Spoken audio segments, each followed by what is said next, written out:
So how to be an empath in relationships. What's ironic about this topic is there's two parts of it in our world right now. Later, I think next week maybe, or the following week, I can't remember, I'm doing another talk called How to Develop Empathy in Relationships. Because, so there's everybody here who perhaps struggles with having too much empathy in relationships. But one of the challenges is that most of the world has no empathy in relationships. There's this normalcy of being completely walled off to each other and not connecting, completely hiding our emotions, completely living side by side, but not actually opening our hearts, not actually sharing our emotions, not actually even connecting to the other person. Like, to develop empathy in a relationship is to actually be able to read another person. Like when we learn about the masculine feminine dynamic, not gendered if you've never heard me speak of it, but just that ability for one person to read the other person so that you can actually connect. There was a man who was taking my course, one of my courses called about the masculine and feminine, and he was talking about how difficult it was for him to actually read his partner, to actually connect with her in that way. And he said that she had been out with some friends, and one of her friends was really angry because she'd gone on a date on Tinder or something. And the guy was really nice, and he's sitting beside her, and they're chatting, and she's like, wow, this is a really nice guy. And all of a sudden, the guy just launched on her and just like kind of stuck his tongue down her throat and started groping her and stuff. And she was like, whoa, what happened? Like, how did we go from just two people sitting side by side and suddenly this weird attack from nowhere? And the man, like my student, he was saying, it almost seems like an epidemic. He said because his girlfriend was telling him that it's such a common occurrence that the guys, and I'm just speaking in a heterosexual sense right now, but the guys just don't know how to read the women. And this is that empathic connection, that ability to actually sense where another person is so that you're actually on the same wavelength. You're actually both reading each other. So the irony that we're having this talk today is that I'm going to do another talk from the completely opposite perspective of how to actually develop empathy and how to actually read others. So it's interesting that this paradox exists in our world right now. And I actually think that that is part of our challenge as empaths in relationships, is that it's very possible that the people we're trying to relate with don't know how to have empathy in relationships themselves. So what do you do if you, and I don't mean just in love, intimate relationships, it could be relationships with parents, with children, with friends, with colleagues, with extended family. One of our great challenges is if we're sort of this walking open book and others are completely closed down, and this closed downness feels natural to them. It feels normal, and it's how they want to be. And yet, maybe their deepest soul still wants loving connection. So it's an interesting world that we're navigating right now, because there really does seem to be the need to understand how to have healthy empathy, and then the need to actually develop it from ground zero. So it's an interesting paradox that we're just going to sort of float between today.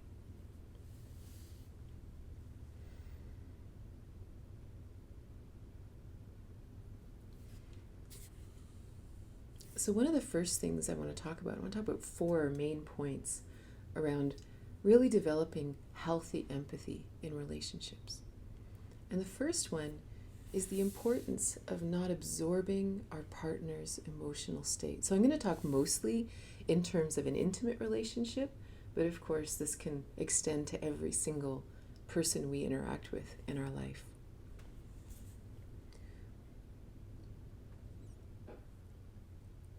When we're young, when we're children, if we're naturally empathic, we won't even realize that we are picking up the emotions of everyone around us.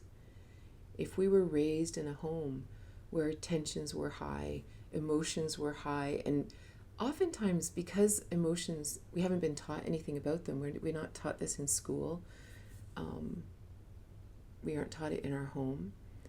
Emotions tend to be kind of these wild cards flying around. Like, I used to know someone. I used to say to him that being around you is kind of like being with someone whose aura is chock full of Uzi machine guns. That if you're in a bad mood, it's like you're just like taking out everyone in the room. And you may leave and you may be feeling okay, but everyone else is bleeding. And he had no idea what I was talking about, except that, I was still crying 2 hours later. So there's a lot of emotional irresponsibility in the world because we just don't have any awareness of it. So if you're a child growing up in a household like that, it is so almost impossible to be able to discern what's mine and what's theirs, because it's almost like this is the pool we've been swimming in our whole life. So we actually sometimes think that we are an anxious person, or that we are an angry person, or that we are emotionally unstable. But what if we're not? What if we're literally just bringing in so many emotions from so many sides? We feel like we're this ship on an ocean, but none of it's ours. We're not creating any of the waves at all. If this was your childhood, and if you're here today, then it's a really valuable thing to look inside, like right now, and ask yourself, is any of this even true? Am I actually quite calm inside? But I've just never been able to discern between my emotional state and everyone else's. But so no, let's, back up. I mean, most of us get into our first relationships when we're young. I first met my husband when I was 20, and in 1991, whenever that was, nobody's talking about empathy and absorbing each other's emotions or anything like that. So you get married, and all I want to do is love. All I want to do is connect. All I want to do is just, wow, I've got this person I just get to connect with and hold on every single level of my being. Well, what's going to happen? I'm going to absorb his emotional state. If he's having a bad day, I'm having a bad day. If he's happy, I'm happy. It's just natural. I'm not doing it to be manipulative. I'm not doing it to be codependent. I'm not doing anything. I don't know better. Isn't this what love is? Isn't this what relationships are? Isn't this the point? I've never been married before. I've never had this kind of direct, intimate, one-on-one focus before. So it's really easy in relationships to start believing that if the other person feels this way, then I feel this way. And that's a massive deal, to not absorb the other person's emotional state. And sometimes we do it for different reasons. Sometimes we don't know better. I swear I didn't know better. I just thought this was love. I thought this was connection. And that if he's having a bad day, then we're in this together, right? We cleaved together and became one. So if he's having a bad day, we're having a bad day. And maybe also with the inner desire that if I'm having a bad day, then we're having a bad day. And I've got someone there to help me too, right? It doesn't always work out that way, And it actually becomes very unhealthy. And for example, let's say I'm, absorbing someone else's emotions. And it doesn't have to be a partner, it could be anybody.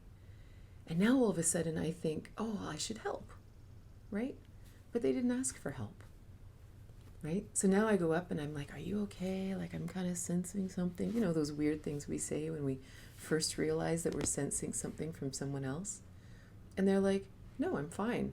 And what happens, they actually put a wall up. And this happens in relationship too, right? No, it's even if they don't have the words, emotionally they're saying, hey, back off. My soul's journey. None of your business. I'll ask if I want your opinion. They don't have those words. They just simply dive into the cave and disappear. And the empath's sitting there going, what did I say? What's going on? And then we go chasing after them, trying to find them, and then they go further and further away. We know this dynamic.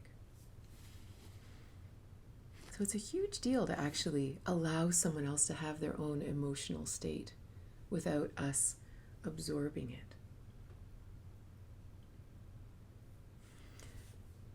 It was also a big thing I learned when my mom was sick. My mom became sick when I was 19, 20, with cancer. And she was sick for 3 years before she passed. And they were, I'm sure lots of you guys know about this. It's very, very difficult. And there's a lot of bad days. There's a lot of really difficult times. And I remember going to work, or I was in university at the time, so sometimes I was on co-op, so I was living at home with mom and dad, or I was at school. And it was really hard to have a good day when I knew she was suffering. So there's that thing that how can I be happy when I know the person I love is suffering? And it could be something like that, someone who's ill, or just even someone you love. And then the great Wayne Dyer said something once, and he said, you cannot feel bad enough to make another person feel better. And the idea that even though I could feel her pain, even though I could feel her suffering, me taking that on and feeling that in the day didn't help her at all. In fact, it probably made it worse. It made her feel guilty that she was imposing and burdening her children, and she would never have wanted that. So that was sort of probably one of the times that it really started to hit home for me, the importance of allowing each other our own journeys, right? That this was her soul's path, and I could be compassionate and I could love her and I could be there for her. But the minute I take on her suffering, the minute I take on her struggle, I'm actually doing damage. I'm not helping. And this is part of what it is to be empathic in relationships, to really learn the ins and outs of it. It's not just an open field and we just dive in and, everything's possible. This is a skill to hone. It's a skill to understand when to use, when not to use it. That was a huge lesson to me that I still to this day have to remind myself of. The second thing is, which is definitely a continuation of the first, is to look within and understand our philosophy about ourselves and others. And ask ourselves, do we have a philosophy within us that thinks that we are here to fix anyone else? Or to even believe that we can fix anyone else? Or that we should fix anyone else? For me, what I really realized was, because I definitely have been hit with that club, it was an ego trip. It was a real ego thing that said, I know better than someone else in their life. Who am I to know what's better for my children even? It's easy as a parent to think, oh no, I know best. It's like, no, I don't. I don't know best for them. I don't know best for my partner. I don't know best for my dad. I don't know best for my friends. I barely know what's best for me today. Like, today, my decisions are a question. How in the world could I interpret someone else?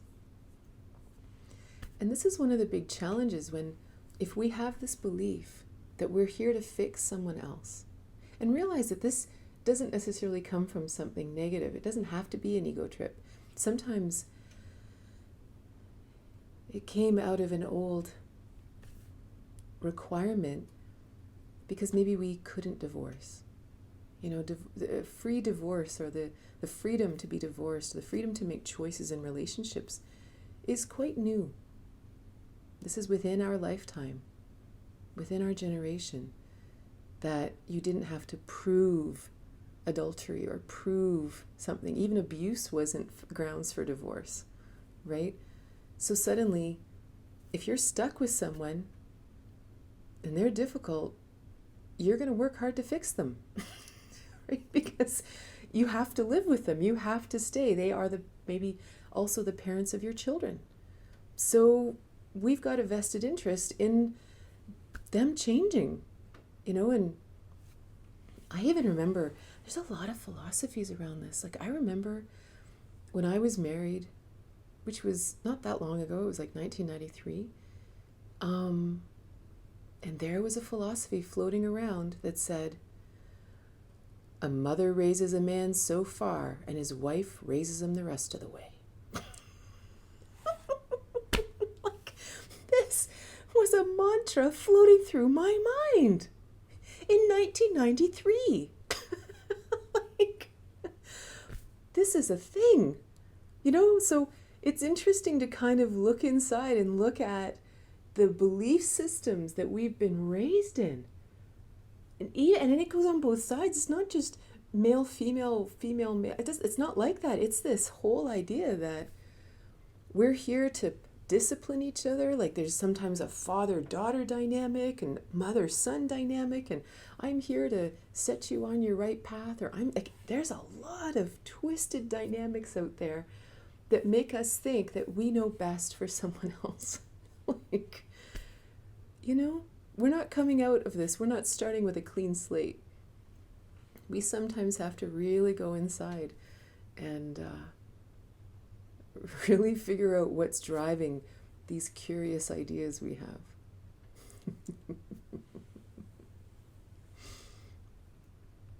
But one of the interesting things is, let's say we have this desire to fix someone or help someone. We'll call it helping to make ourselves feel better about it. No, I'm just trying to help them, even though they didn't ask. If they ask, whole nother story. You ask me for help, I will pull out all my empathic, telepathic abilities, and we'll sort this out together, right? But if you don't ask, I will pull in completely and allow you all the guardedness and all the privacy you deserve, right? But let's say someone doesn't ask, we'll call it helping to make ourselves feel better. So let's say I want to help you. You haven't asked, but I want to help you. Well, what I'm going to do is I'm going to observe your life. I'm going to observe my interactions with you, which of course are super skewed because they're all through my own filters and fears and karmas and stuff, right? But I'm going to observe you through my filters. And I'm going to think, okay, you know what? I'll bet here's what you should do next. Well, what I've basically done is I've taken you into my system and I've tried to digest you, right? I've tried to bring you in, digest you, and find a solution. Now, what I've basically done is I've just eaten junk food. I've basically eaten Doritos. And if we're empaths and we're not careful, realize we're kind of living on emotional junk food. So here's the scenario. If you imagine whole food would be like an entire iceberg, the whole kit and caboodle, top to bottom, all the karma, ancestral stuff, everything that a person's going through. That's the whole person, their whole state. The most I can see of them is the very tip of that iceberg. even that person cannot consciously explain to you everything that's going on. They cannot explain to you maybe all the lifetimes that they are bringing into clarity. They can't explain it themselves. So what we're doing, if we look at this person and we take this tiny tip of the iceberg and try to digest it, we're basically eating Doritos. It's garbage and it makes us sick and it doesn't help them. Only that person can actually digest their own story. Only that person even has access to their entire iceberg. And this is a huge deal for us to realize that I'm kidding myself if I think I even have close to the whole story, if I think I have 1% of the whole story. And again, a hard pill to swallow in my life, because I like helping. I like contributing. And to realize that, I think, and I really, really felt this with my children when they were little, because I would look at these little souls and think, how would I ever know, right? Because they so obviously came in fully loaded. You know, I only have 2 children and they are so radically different. like different ends of every spectrum. So different. It was amazing to realize just how complete their iceberg was long before they took their first breath here. And anyway, I kind of learned quickly that I had no idea what was right for their path. Only they did. The other interesting thing about, I feel like I'm just coming down on us poor empaths right now, but just for a minute. I'm not really coming down on the empaths. It's like, there's a lot of funny training in the world, I think, that we're unpacking right now. And it's a lot of funny training that can keep us twisting, right? Really twisting in relationships and twisting within us. And it can keep us twisting enough that it actually might make us afraid to even get into a relationship, because we know how deeply we dive and how painful it can be when it doesn't work out. So it's really valuable to look at these dysfunctional programs we may be living.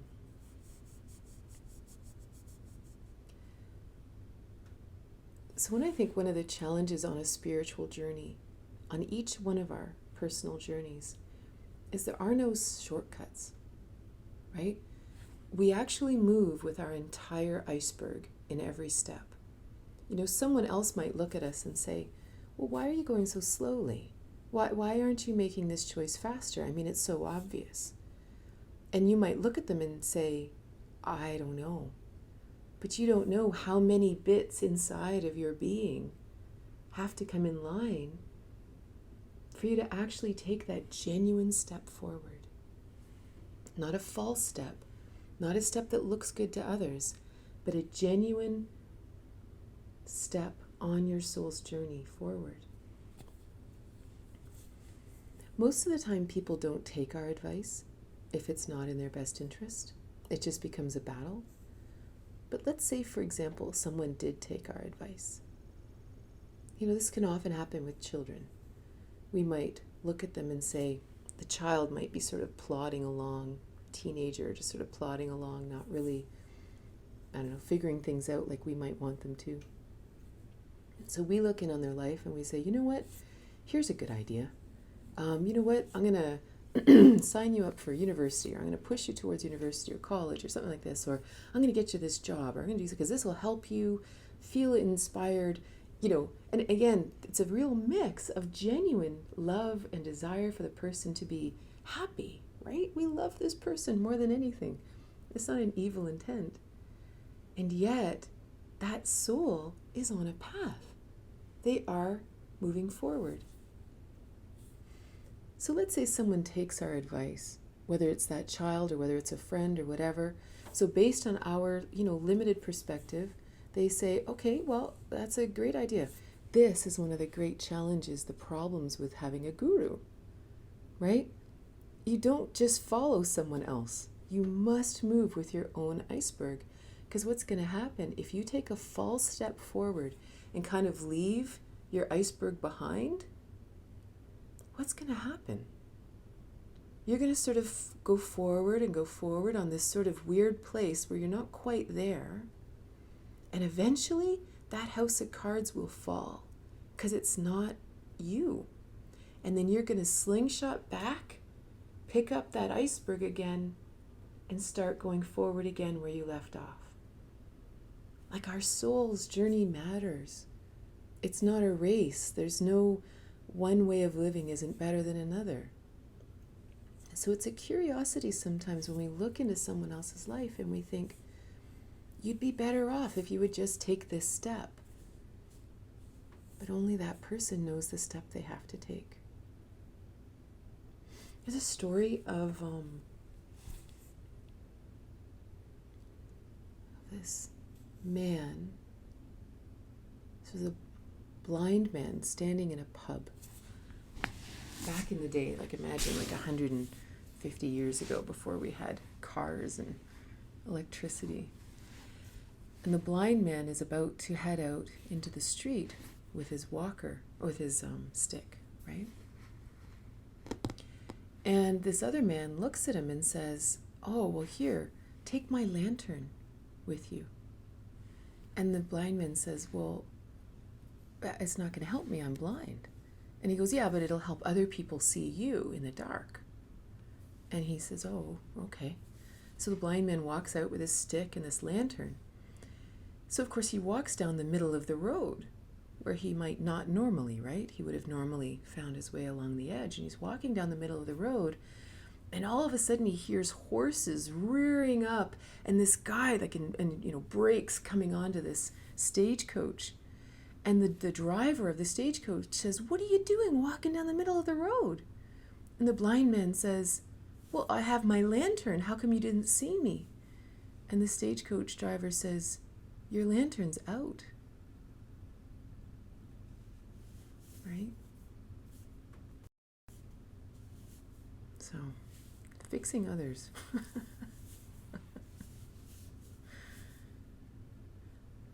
So the third part I want to talk about is real self-love as an empath.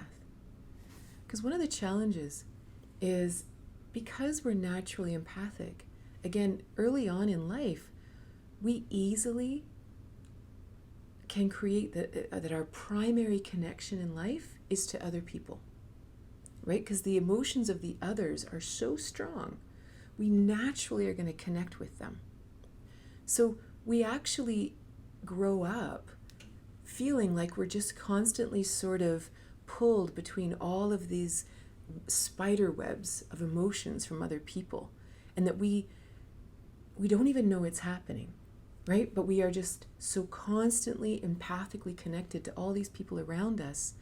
That becomes our primary connection in the world.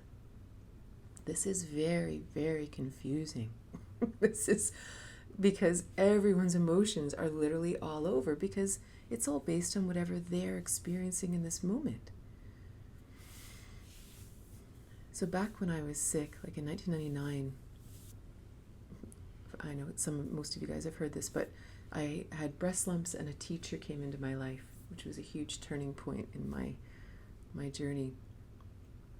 And one of the first things he said to me, he sat me down and he said, Katrina, where do you take your orders from? Like, where are your primary connections, in life? And I said, I don't know. I said, Wayne, who was my husband, Wayne, my kids, his parents, my friends, my family, I kind of was rhyming off all the people in my pecking order, as he called it, who I took my cues from. And he looked at me and he said, wow, that's a great pecking order for someone who wants to get breast cancer. I was like, what? Because I had lumps growing in my breast, that's why. And I said, What are you talking about? And he said, not only, he said, is it screwy? He says, you are not even on the list.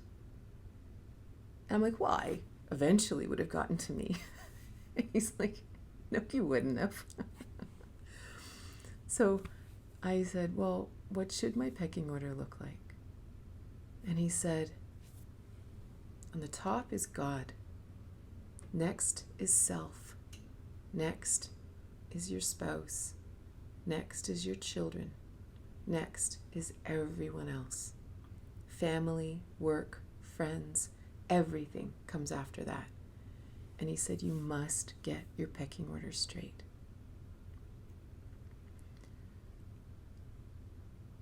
So hence the journey that began from there. So as an empath, to really be clear what your pecking order is, to really put everybody in line here, because if you've had your whole life that your pecking order looked like mine, where everybody else is where I took my input from, who am I at all? Except some kind of ghost with arms that is just serving everyone else, right? So to actually know that you must have that connection with self first. Because even for me, I had to first even put myself on top, because I realized that if I wanted to have divine connection, if I wanted to hear guidance, I at least had to be home, right? I actually had to at least be home to receive the phone call. And it's a huge deal to imagine that listening to me, that inner connection was so important, right? This is the ultimate self-love. We talk a lot about self-love because it's so lacking. This ability to just connect within and say, okay, I understand that you're sad and you're angry and you're happy and you're this. And I connect within me and I say, where am I today? And there's no judgment as to where we are. Maybe we're neutral, maybe we're happy, maybe we're sad, maybe we're tired, who knows? But we have to check in with self. And this is often a very new thing. And then at least once we can check in with self, we can kind of look to other people and go, Like I remember my son had a really tough start. He colicked for the first year.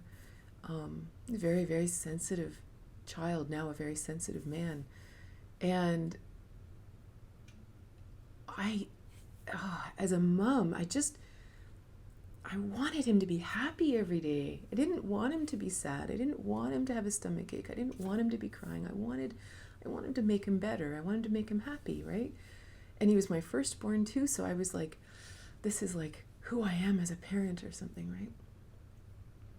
But then when I was sick and I had to kind of start getting my own pecking order in line, especially with my family, especially with my children, the great realization was that he's allowed to have bad days.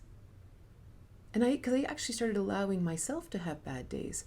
I realized that there were days I opened my eyes in the morning and I was already off. I don't know what I'd done all night. I don't know what was rising today. But I was not happy. Wow. Like you just sort of look at it and go, crazy, right? And I just started realizing that, wow, maybe he just wakes up on the wrong side of the bed some days. And that's okay. In the same way that it's okay for me to have a bad day. Changed everything. Like this true self-love allowed other people to have self-love. And I don't have to fix their emotions. I don't have to make them happy. I don't have to make their favorite meal. I don't have to... I also don't have to be at their beck and call either. Like because they're unhappy, I don't have to act differently. There's no requirement because sometimes this has been used against us, right? But I'm sad. You need to do this, or I'm angry. You need to change. You need to stop what you're doing. You need to adjust. And of course, there's an awareness here where you sit and you look at it and you say, you take the input and you go, how does that resonate with me? Should I change? Is there something amok here? Yes or no? But we have a lot of weird ideas about emotional states. That if I'm in a certain emotional state, you have to change. And then I might wield that at you to try to force you to change. So it's important as an empath, because if someone knows you're sensitive like that, they don't have to do anything. They could just have a deep sigh and you will change your behavior and they don't have to say a thing, right? They could just begin to get angry and you will already be figuring out how to adjust your behavior. They don't have to say a word. And it was a really big deal for me in my journey to actually require people to use their words. They were not allowed to just simply breathe heavy, do something, go, that wasn't enough. You can sigh, you can be angry. If you actually want to talk to me, you need to talk to me and we can have a conversation. But you're not allowed to passively emote at me. And this is a really big deal because the emoting of others, I'm just going to talk about this for a second because it's a huge deal. If you were raised as a child in a family where emotions were not allowed, right? This child still needs to be heard, right? So what the child will do is emote, right? They're not allowed to say it, but instead they will emote and they will send out stuff into the airwaves, knowing that their mother will pick it up. Not all mothers do, but most mothers do have that umbilical connection emotionally to the children, and they will pick up the fact that someone's not okay. So the child learns they don't have to say anything.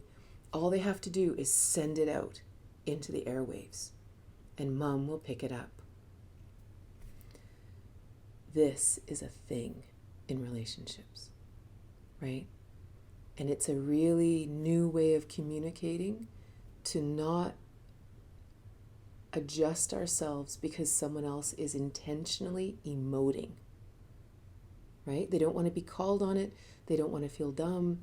They don't want to whatever. And also if they emote and you change, I don't know. It's a really weird, unconscious, generally way of controlling people, especially once they've figured out you're empathic, unconsciously.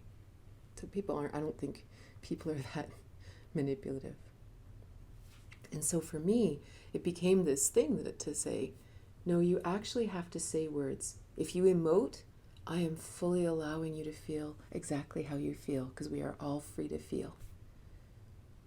And so, of course, normally what happens is their behavior starts to amp up because the emoting's not working, right? Just like a child, again, and I'm not criticizing adults. We don't do this consciously. But when the emoting doesn't work, they might start being verbal, or they might start saying things, or they might drop something, or they might slam a cupboard, or they might do whatever. And again, you kind of have to look at them and say, do you want to talk about something? Like, you don't have to be mean or loaded about it, just kind of like, are you okay? But it's really valuable for each one of us to actually have to say it in words, to hear ourselves speak, and kind of undo that training as a child that said, I'm not allowed to speak. I'm not allowed, I have to emote because maybe I'm ashamed of how I feel. Like, it's really beneficial for everyone. It's beneficial for the empath that's not picking up 14,000 passive messages. And it's really valuable for the people around us to learn how to express what they're feeling and actually be able to discuss it and communicate about it.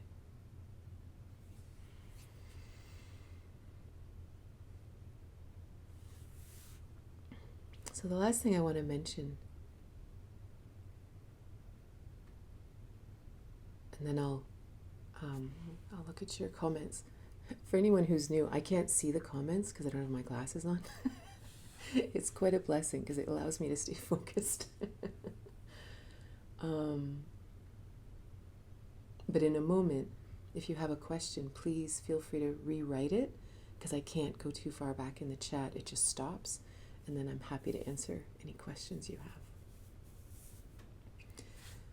The last thing I really want to say is that as empaths, and all humans are designed to be empathic. It's not an interesting thing.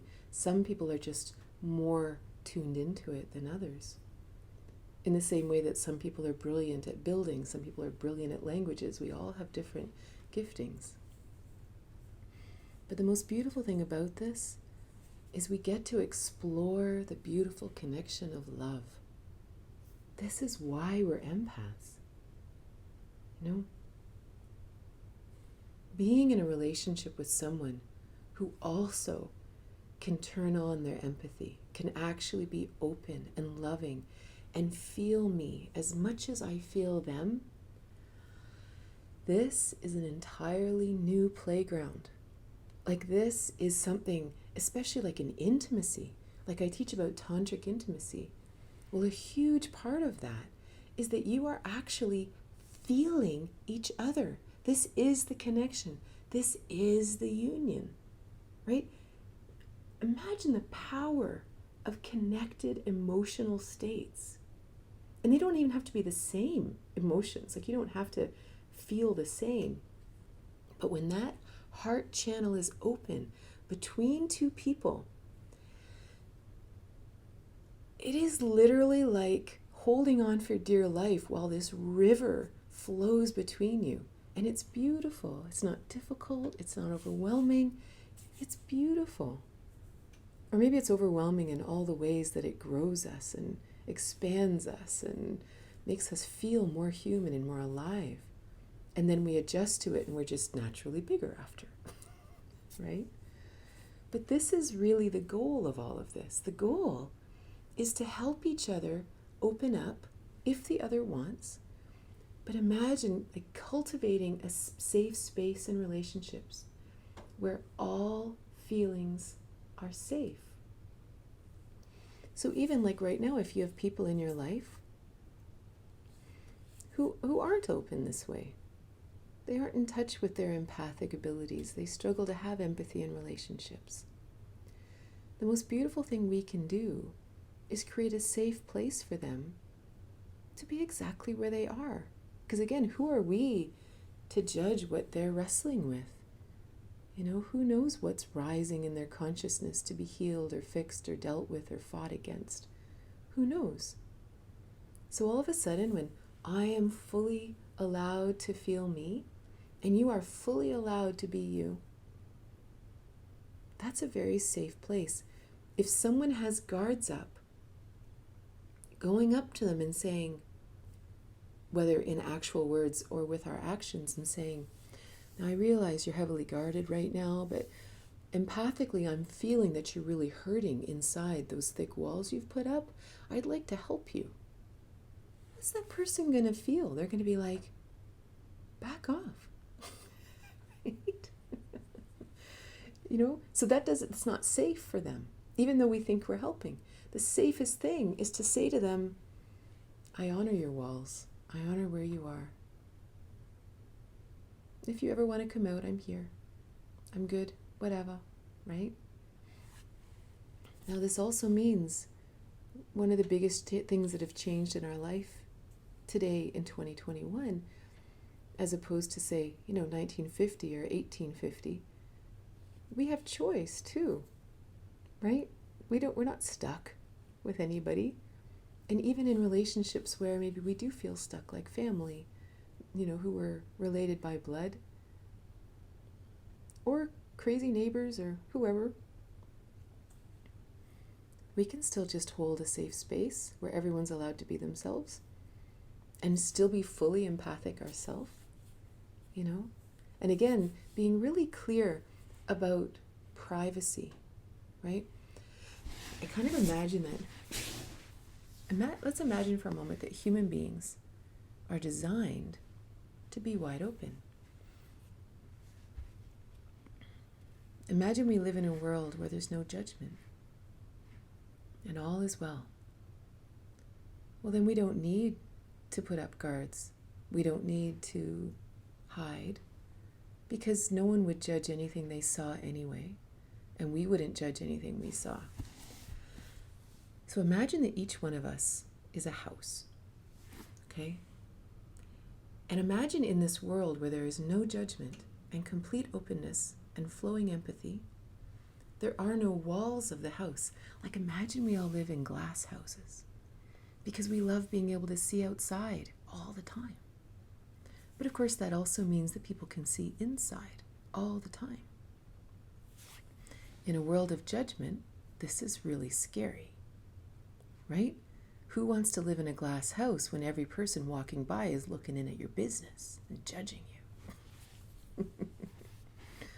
So now imagine this world without judgment, where everyone is empathic and all the houses have glass walls. We would exercise wonderful privacy. We wouldn't look into places that someone might not want anyone to see. And if we did see into places, we wouldn't judge it. We wouldn't judge it as right, wrong, excellent, poor, nothing. We would look at it and keep walking. So imagine this in relationship. Imagine everyone, the person you love, is a glass house. And you wake up in the morning and you walk out and you pour your coffee and you feel real sadness off of them. And you let that sadness go through you, and maybe you go over and you give them a kiss on the cheek. And you let that sadness go through you. You don't engage with it. You don't create a philosophy out of it. You don't try to fix it. And you let it flow right on through. And you head off on your day. Right? It isn't for us to discern as whether it's okay or not okay. It's just how they feel. It's perfect. How do you let it go right through you?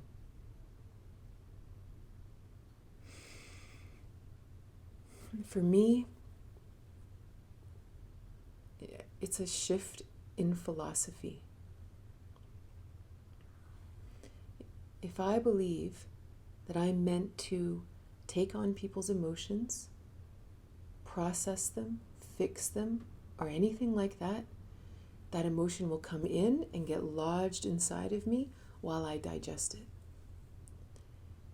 If my philosophy is that this is just where they're at today, and it has nothing to do with me, then it just naturally flows through me. I might say, "Are you okay? How you feeling this morning?" And if they go, and I say, "Want to talk about it?" "Not really."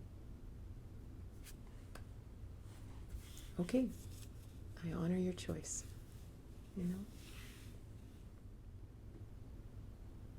It's such a hard thing that stonewalling, poker face, the silent treatment, all these things, they are real weapons against an empath if we're not careful. Because on our deepest level, today we've talked a lot about where things get a little screwy and where it can become very dysfunctional. But on our deepest level, we just want to love. We just want to connect. We want to feel open. It's a human thing. It's a human desire to connect. And if someone wants to hurt us, poker face, it's almost scary. That walled off, dead stare. It's literally like you are alone and you don't deserve my connection. Like, it's really cold, right? And again, it's also a learned response. I'm not criticizing those who use it, because similar to what was said around survival, sometimes that is a survival technique in families growing up, to absolutely Like my one friend, she always says that she was raised by assassins. And if you didn't hold this deadpan, they could read you and use it against you later. So I don't criticize anyone for it, but it's important to kind of learn how to communicate through these difficult times. If both are empaths, can they feel each other's energy, like in dreams, waking up and feel it? Yes, 100%. It's so much fun.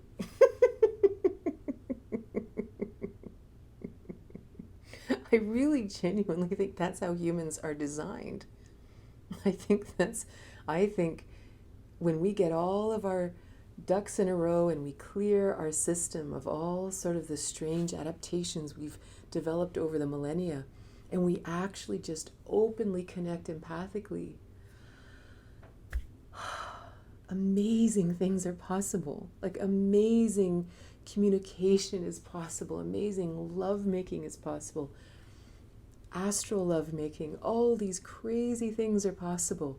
And I don't think they're just for gurus and, people who have had Kundalini awakenings. I think they are for every single human. And that's why I think it's so fun to kind of learn how to clear our systems of what is stopping this true human expansion. Do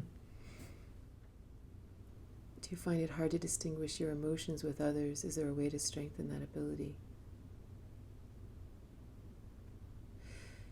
Yes, I find that hard. I think the key is, again, that connection to self, where as long as you're clear where you started. Yesterday I went grocery shopping, and I was really in a great mood. I was happy, and sun was shining, and out with a friend, just going grocery shopping. And I'm walking through the grocery store, and my heart, it was pounding, like just pounding out of my chest. And I was like, what is going on? Like, who am I picking up? Because there is no way this is me. And sometimes even where I live, I live in a part of a house, sort of like an apartment in someone's home. And sometimes I don't know whether I'm picking up my landlord's emotions or my neighbor's emotions or emotions of someone just walking down the street. But you're sitting there and all of a sudden you're like, oh, and you feel so sad, and you kind of go, what am I sad about? And it's always that question, is it mine? And again, empathy, intuition, all these things are connected, so we can use these tools to help us discern.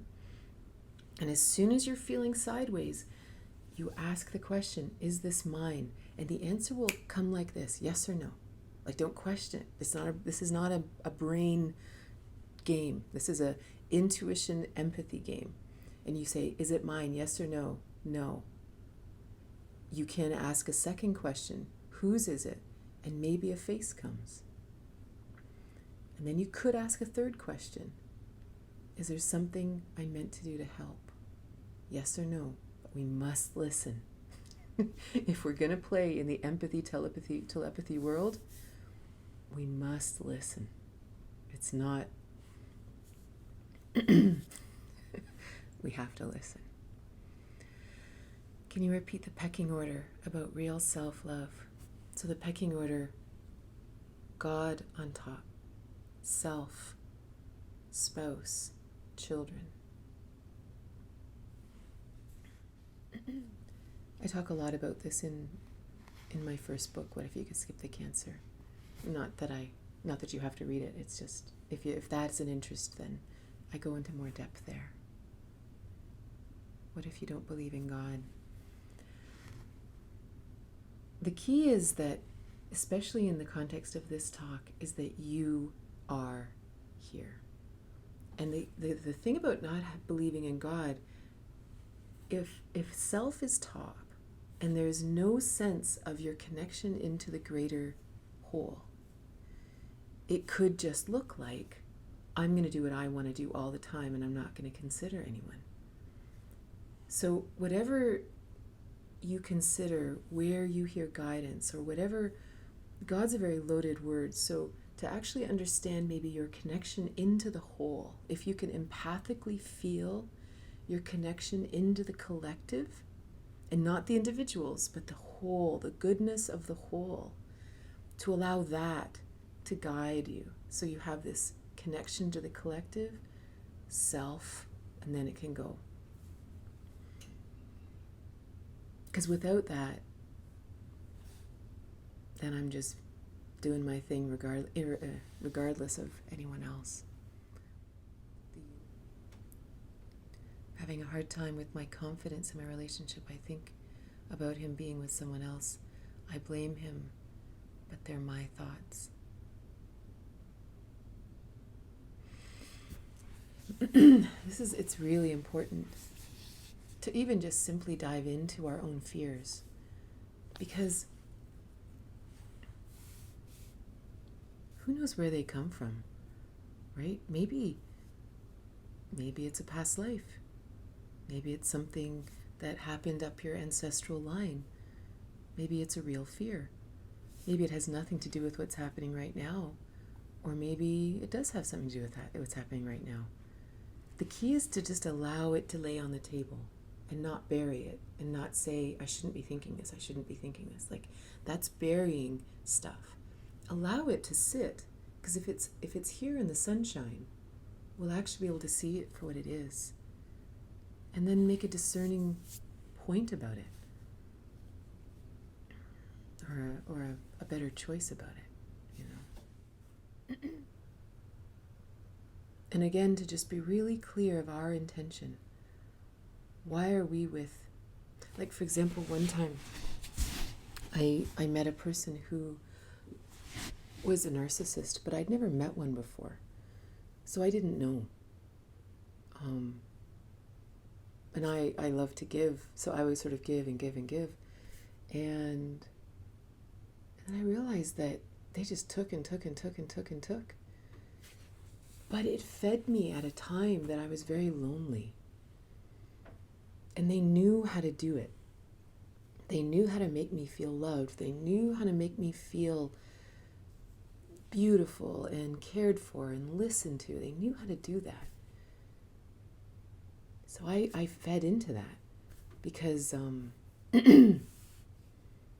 I also wanted what he was giving. But then, of course, the house of cards falls. And then it was later that I realized that, oh, he's a narcissist. And there's no playing with a narcissist. I can't be my empathic self. I can't be my loving self. I can't do that. And I don't understand that. I don't understand how it all works together, and I don't think a lot about it. But I do choose not to engage because I can't. Or I have to engage from quite a distance. And I don't give to a narcissist at all. And I choose who I'm around very differently. So it's a toughie. Interesting, that real toughie. My teacher taught me that the goal of being human, the goal of being an empath, is to actually be like a flow-through tea bag, right? That the emotions come in and they pass right through us. We can still feel them, we can register them as awareness, as connection, as love, but they're not ours to hold, so they go through. So there's nothing to be protected from. But the difference is, so this is where our own personal awareness is important. If we know that right now, our inner philosophy says, I'm going to absorb your stuff, I'm going to try to fix it, I'm not a flow-through tea bag, and it's going to infect me, then we simply pull in our feelers and we do not allow it in. And we create the bubble. When people first learn Reiki and things, they learn about putting up a bubble. Or maybe you're personally hurting, right? Maybe you're personally really struggling, and you're not clear enough yourself to be a flow-through tea bag, right? But it's not the long game. The long game isn't to stay bubbled up and protected. The long game is to be the flow-through tea bag. But it's really important to be aware of what's yours and what's not. So even like when I was shopping and my heart's pounding out of my chest, I was like, wow, right? So it's just sort of this balance between, okay, I'm going to pull in my feelers a little. The storm's getting rough. When I get back to my car, I'll exhale, right? Would you say an empath can feel the other, then reflect it to this person so they see it, maybe label it for them or something? Yes, but only if they ask. They have to ask. They have to, and you can't ask them if they want to ask. Like, their soul has to come to a place where they're ready to hear it, and then they'll ask.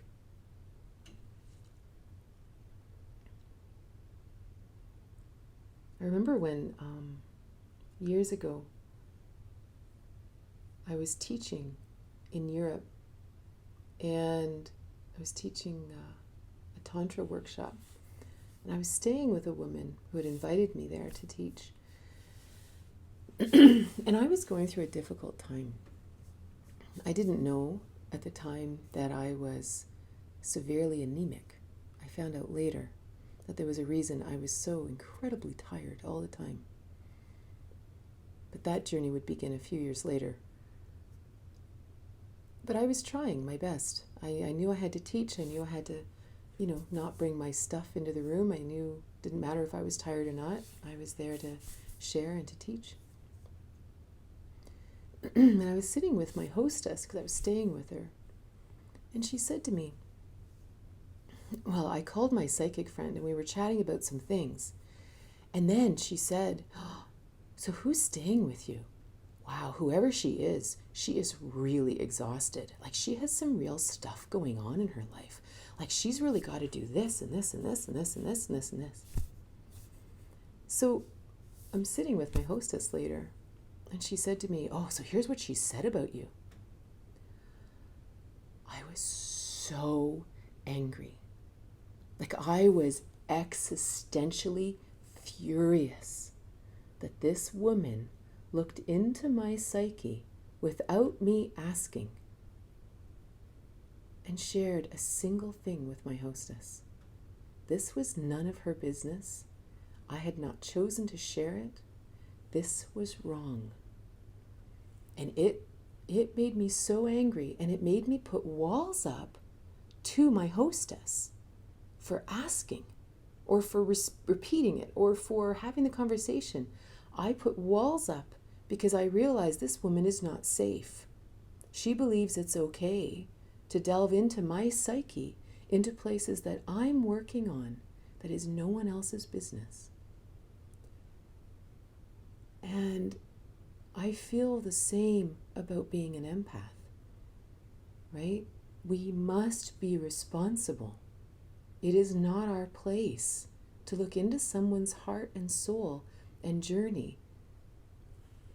It's not our place. It's a misuse of our gifts. And I feel very strongly about this, obviously. But it's really important that this empathy must flow naturally. We don't take down other people's walls. They have walls up for a reason. They will take down the walls in their time as they feel safe, as they have the inner strength to receive this, right? I'm surrounded by psychics and intuitives in my life, right? Historically, like I remember when I first started going to my one friend's place, now we're friends, and she was our holistic practitioner. And I was really lost, really lost in my life. I was trying to do everything for everyone. I was, right? And she would sit there and she would look at me and she would stare into my eyes. And I'd be like trying not to make eye contact with her because I wasn't ready. I was too lost in my own world. If she had just come out with something and hit me to my heart, she would have thrown me so off balance. I was balancing my mom had just died. I was married. Had children. I had foster kids. I had a million things in my world that I was balancing. I don't want someone's information that I'm not ready for. She could have thrown me right offside. Luckily, she didn't, right? She kind of would notice that I was like all, right? And she took that as valuable information, as my helper. Okay, she's not looking for this right now. How else can I help? I value that deeply, right? And I honor that in other people.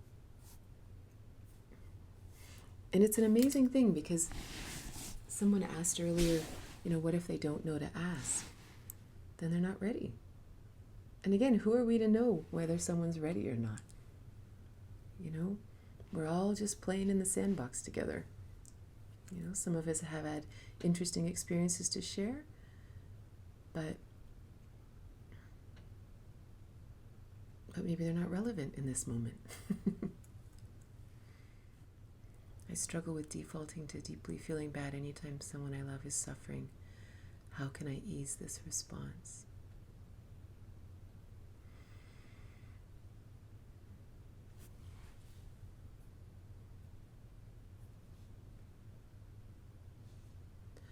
First, I think it's very healthy to feel, right? If someone's hurting, it's healthy to feel that. It's healthy to cry. It's healthy to be afraid. It's healthy to be honest with what this brings up inside of us, right? It's really valuable. And it is being human. We're not robots. We're meant to feel. And if people we love are suffering, we need to feel it. We need to cry. We need to,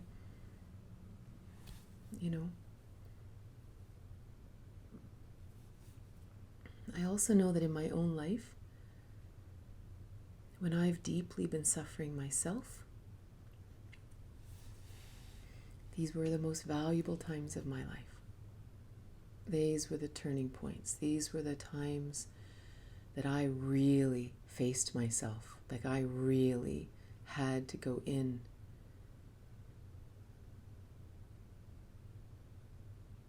I used to have brutal migraines. Like 20 years ago, 15 years ago, I would get a migraine and I would be out for days. Just days. Just dying inside.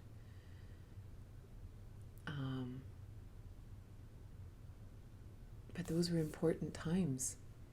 I was really coming up against something inside myself, right? And bit by bit, I had to make slight adjustments.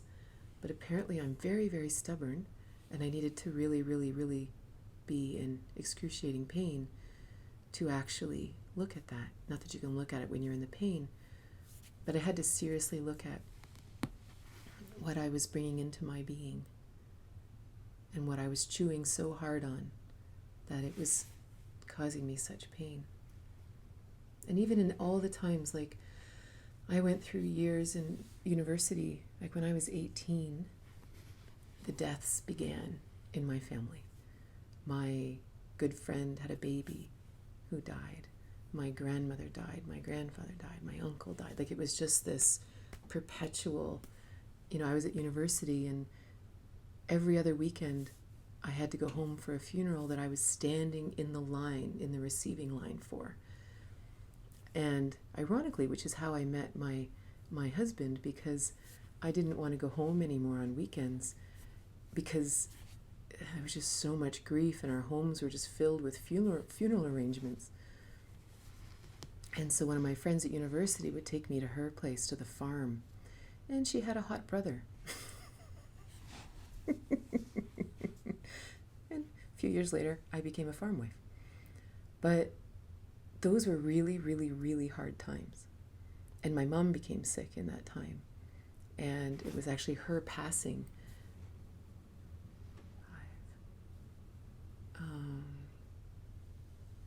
7 years later. That was the end of this time of death in my family.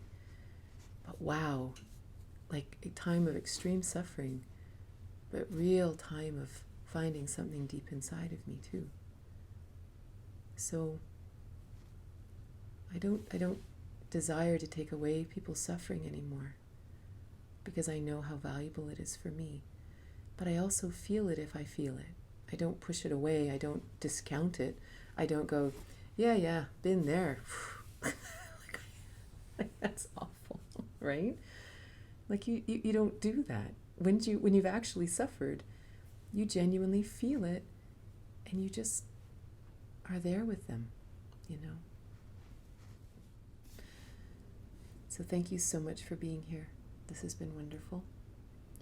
And I will see you soon.